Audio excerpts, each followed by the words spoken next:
ಸೋಲ್ತೀನಿ ಅನ್ನೋದು ಕನಸನಾಗೂ ಬಂದಿರಬಾರ್ದು. ಇದು ಒಂದು ಪರೀಕ್ಷೆ ಗೆದ್ದೆ ಅಂದ್ರೆ ಎಲ್ಲವನ್ನು ನಾಳೆ PSI ಆಗೋಣ ಇವೆಲ್ಲ ಓದಿರಲ್ಲ, ಇವೆಲ್ಲರ ಸ್ಟೇಷನ್ದಾಗ ಯೂಸ್ ಆಗ್ತಾವ.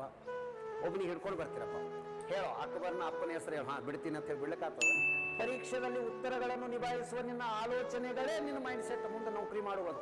ಪಟ್ ಪಟ್ ಪಟ್ ಪಟ್ ಪಟ್ ಬರ್ಬೋದು. ನೀವು ಎಕ್ಸಾಮ್ ಬರೆಯುವ ಗಳಿಗೆ ಹೆಂಗಿರ್ಬೇಕು ತಂದೆ, ಓದಿರುವ ವಿಷಯ, ಬಂದಿರುವ ಪ್ರಶ್ನೆ, ಬರೆಯುತ್ತಿರುವ ಸಮಯ, ಬರೆಯುವ ಮನಸ್ಸು ಸರಳ ರೇಖೆಯಲ್ಲಿ ಇದ್ದರೆ ನೀವೇ ಒಂದೇ ರ್ಯಾಂಕ್ ಇರ್ತೀರಿ, ಫಸ್ಟ್ ರ್ಯಾಂಕ್. ಇವತ್ತು ನೀವು ಭಯ ಪಟ್ಟಿರಬಹುದು, ಪರೀಕ್ಷೆ ಬರೆದು ಹೊರಗೆ ಬಂದ ಬಳಿಕ ಆ ಪರೀಕ್ಷೆ ನಿಮಗೆ ಖುಷಿ ಸಿಗಬೇಕು. ಇದು ನಾ ಹೇಳೋದು ಭಾಳ ಅದ್ಭುತ ಚಂದ ಇರ್ತವೆ ರೀ ಎಕ್ಸಾಮ್ಗಳು. ಸೋಲ್ತೀನಿ ಅನ್ನೋದು ಕನಸನಾಗೂ ಬಂದಿರಬಾರ್ದು. ಹಂಗಂತೇಳಿ ಗೆಲ್ತೀನಿ ಅಂತೇಳಿ ಹೊಚ್ಕೊಂಡು ಮುಕ್ಕೋಬಾರ್ದು. ಭಾಳ ಸಮಸ್ಯೆ ಅದಾವ್ರಿ ಜೀವನ. ನೀವೆಲ್ಲ ಏನು ಅನ್ಕೊಂಡ್ರಿ ಅಂದ್ರೆ ರಿಯಲಿ ಇದು ಒಂದು ಪರೀಕ್ಷೆ ಗೆದ್ದೆ ಅಂದ್ರೆ ಎಲ್ಲವನ್ನು ಗೆದ್ದುತ್ತೀನಿ, ಭಾಳ ತಪ್ಪದ. ಈ ಪರೀಕ್ಷೆ ನೀವು ಗೆದ್ದು ಬಿಟ್ರಿ ಅಂದ್ರೆ ಸರ್ಕಾರ ನಿಮಗೊಂದು ಜವಾಬ್ದಾರಿ ಕೊಡ್ತು ಅಂದ್ರೆ ಇದರ 10 ಪಟ್ಟು ನಿಮಗೆ ಜವಾಬ್ದಾರಿ ಇರ್ತದೆ.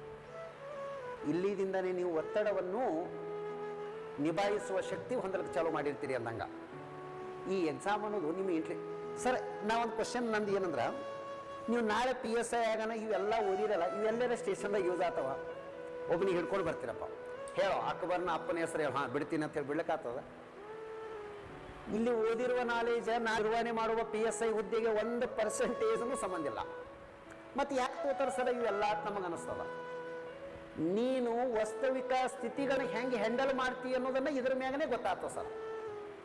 ಪರೀಕ್ಷೆಯಲ್ಲಿ ಉತ್ತರಗಳನ್ನು ನಿಭಾಯಿಸುವ ನಿನ್ನ ಆಲೋಚನೆಗಳೇ ನಿನ್ನ ಮೈಂಡ್ ಸೆಟ್ ಮುಂದೆ ನೌಕರಿ ಮಾಡುವುದು. ನಿಮ್ಮ ಮಾನಸಿಕ ಸ್ಥಿತಿಗಳು ಅರ್ಥೈಸಿಕೊಳ್ಳಲಿಕ್ಕೆ ಈ ಪರೀಕ್ಷೆಗಳ ತೋತಾರ. ಎಷ್ಟು ಪ್ರೆಸ್ಸರ, ಎಷ್ಟು ಒತ್ತಡಗಳನ್ನು ನೀನು ನಿಭಾಯಿಸಬಲ್ಲೆ, ಯಾವ ಪ್ರಮಾಣದಲ್ಲಿ ನೀನು ಗೊತ್ತಿಲ್ಲಾರದ ಪ್ರಶ್ನೆಗಳನ್ನು ಎದುರಿಸಬಲ್ಲೆ. ಪ್ರಶ್ನೆ ಅಂದ್ರೆ ಸಮಸ್ಯೆಗಳನ್ನು, ಅವುಗಳಿಗೆ ಪಾಸಿಟಿವ್ ಆಗಿ ಹ್ಯಾಂಗೆ ನೀನು ಡಿಸಿಷನ್ ತೋತಿ, ಇವೆಲ್ಲ ನಾವು ಉತ್ತರ ಹಾಕೋದ್ರ ಮ್ಯಾಗನೇ ನಿರ್ಧಾರ ಆಗ್ತದೆ ನಮ್ಮ ಭವಿಷ್ಯ. Exam it is not A knowledge, it is part of psychology.